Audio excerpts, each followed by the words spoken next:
Bismillahirrahmanirrahim. Alhamdulillahi rabbil alamin. Wassalatu wassalamu ala asyrafil anbiya'i wal mursalin sayyidina wa maulana wa habibi ilahil alamin. Alladzi sumiya fis sama'i bi Ahmad wa fil ardi bi Abil Qasimil Mustafa Muhammad. Wa ahli baitihi at-tayyibin at-tahirin la siyama baqiyatillahi fil ardin arwahuna wa arwahul alamin liturabi maqdamil fida. Wa sayyidatina Fatimah az-Zahra wa maulatina Khadijah al-Kubra wa jami'i ahli baitin nubuwah wa ma'linir risalah wa anbiya'illahi wa rusulihi wa malaikatihi was-siddiqina wasyuhada'i was-salihin wa hasuna ulaika rafiqa. Assalamu alayka ayyuhan nabiyyu wa rahmatullahi wa barakatuh. Assalamu alayna wa ala ibadillahi salihin. Assalamu alaikum warahmatullahi wabarakatuh.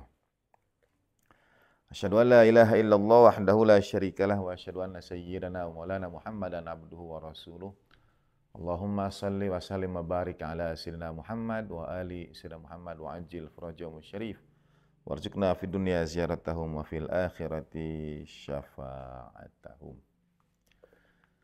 Saudara sekalian rahimakumullah, puji syukur kehadirat Allah Subhanahu wa taala, teriring salam salawat pada baginda Nabi Rasulullah sallallahu alaihi wasallam. Kita lanjut kembali kepada pengertian khusyuk, definisi khusyuk dalam surat Al-Baqarah ayat 46. Alladzina yadhunnuna annahum mulaqu rabbihim. Itu orang-orang yang yakin, yang tahu bahwa mereka bertemu dengan Tuhan mereka. Jadi definisi khusyuk menurut Al-Quran adalah sholat itu perjumpaan dengan Tuhan. Sholat itu bertemu Tuhan. Saya bacakan terjemahan Kementerian Agama. Orang khusyuk itu adalah orang-orang yang meyakini bahwa mereka akan menemui Tuhannya. Dalam terjemahan ada kata akan. Yakin akan bertemu Tuhan. Bagaimana juga kita memaknai bertemu Tuhan itu, ya, dan bahwa kita semua akan kembali kepadanya. Nah, mulaku orang-orang yang memang yakin bertemu dengan Tuhan. Dalam tanda petik, sholat menjadi pertemuan dengan Tuhan, perjumpaan dengan Tuhan mereka. Ini definisi khasyyin. Kita simak apa yang beliau tulis, Allamah Abdul Husain Dastaghib. Mulai dari bagian yang pertama, beliau mengisahkan tentang kebutuhan ruhaniyah kita. Sebagai manusia, kita tidak terpisahkan dari ruhani kita. Kita terdiri dari dua bagian, jasmani dan ruhani. Untuk kebutuhan hidup kita sehari-hari, kita berikan perhatian sebesar-besarnya. Tapi kita tidak memberikan perhatian pada ruh kita.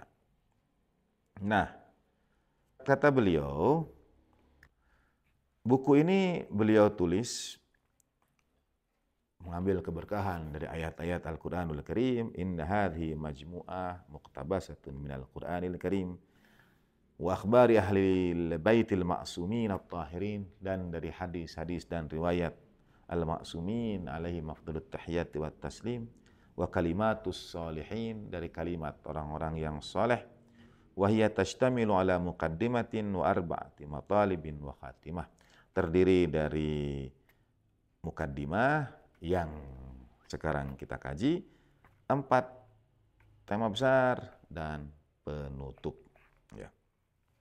Talibul haqqa, carilah selalu kebenaran itu. Nah, beliau mengawalinya dengan mengingatkan kita semua akan sebuah ayat dalam Al-Quran, surah Al-Hijr ayat 3. A'udzubillahi minasyaitonirrajim. Dzarhum ya'kulu wa yatamatta'u wa yulhihimul amal fasawfa ya'lamun. Biarkan mereka itu makan, menikmati, bersenang-senang, dan berpanjang-panjang angan, karena satu saat mereka akan mengetahui. Nah, kapan mereka akan mengetahui itu? Kata beliau, fasawfa ya'lamun indal maut wa zawalil hijab annahum kanu niyaman. Ketika membahas tentang sholat khusyuk dan definisi khusyuk adalah perjumpaan dengan Tuhan, beliau memulainya dengan mengisahkan bagaimana manusia selama ini berada dalam ghaflah, dalam ketidaksadaran. Dalam surat Al-Hijr itu misalnya, biarkan mereka makan, bersenang-senang, dan berpanjang-panjang angan, nanti mereka akan mengetahui. Nah, menurut beliau, kapan mengetahui itu? Mengetahui bahwa semua apa yang mereka lakukan ternyata hilang begitu saja, sia-sia, itu indal maut, pada saat kematian. Wazawalil hijabi, wazawalil hijab, dan runtuhnya tirai-tirai. Jadi, menurut beliau, kita ini hidup di dunia yang dipenuhi oleh tirai. Dan kita memasuki dunia yang hakiki, yang sesungguhnya, yang sejati pada saat kita meninggal dunia. Pada saat yang sama, Allah Ta'ala hadiahkan, karuniakan pada kita kesempatan untuk meluruhkan tirai itu sebelum kematian itu. Kapan? Pada waktu sholat kita. Karena itu baginda Nabi SAW menyampaikan, Sallu sholatal muwaddi'. Salatlah salat orang yang berpisah. Kita memaknai salat kita itu, kita maknai ini akan jadi salat kita yang terakhir. Jadi salatlah seakan-akan tidak ada kesempatan lagi bagi kita untuk salat. Pada saat yang sama, Sallu sholatal muwaddi'. Salatlah salat orang yang berpisah, untuk menunjukkan ketika sholat kita melepaskan tirai-tirai itu, kita memasuki dunia yang sesungguhnya. Beliau mengutip surat Qaf ayat 22, A'udzubillahi minasyaitonir rajim, laqad kunta fi ghaflatin min hadza fakashafna 'anka ghita'aka fabasaruka al-yawma hadid. Dahulu engkau itu berada dalam kelalaian atas hakikat ini. Fakashafna 'anka ghita'aka, kami singkapkan bagimu tiraimu. Fabasaruka al-yawma hadid, maka pandanganmu mendadak menjadi sangat tajam. Hadid itu pisau yang sangat tajam. Jadi fabasaruka al-yawma hadid, pandanganmu itu mendadak menjadi sangat tajam. Pandangan yang dimaksud pun bukan pandangan lahiriah, bukan nazar, tapi basar. Fabasaruka al-yawma hadid. Nah, dan beliau berharap, kerendahan hati beliau, walladzi arju min qurra'i hadhil kitab alla yanzuru ila dhallati bidha'atil muallif. Mohon agar kiranya tidak melihat, beliau menyebut kata dhall yang kalau terjemahkan menjadi kekeliruan atau kesesatan. Katakanlah, jangan lihat kesalahan saya. Kata beliau ini, bal liyanzuru ila madhaminihi kama qala Amirul Mukminin alaihi salam. Tapi lihatlah isinya, lihatlah di dalamnya. Tentu ini kerendahan hati beliau. Dan ikutilah Sayyidina Ali bin Abi Thalib karmal wajah yang berkata, unzur ila ma qila wa la tanzur ila man qala. Lihatlah pada apa yang diucapkan. Jangan lihat pada siapa yang mengucapkannya.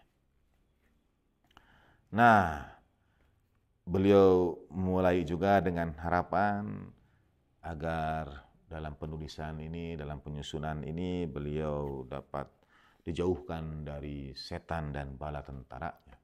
Ini adab para ulama kita, yang berangkat dari pengetahuan dan keyakinan bahwa, misalnya dalam ayat Al-Quran, Allah Ta'ala dengan tegas menyampaikan bagaimana kita harus bersikap terhadap musuh yang sesungguhnya,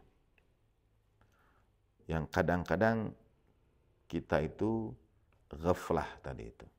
Surah Fatir ayat ke-6, surah 35 ayat ke-6. A'udzubillahi minasyaitonir rajim. Inna syaitana lakum aduwwun. Sesungguhnya setan itu musuh bagimu.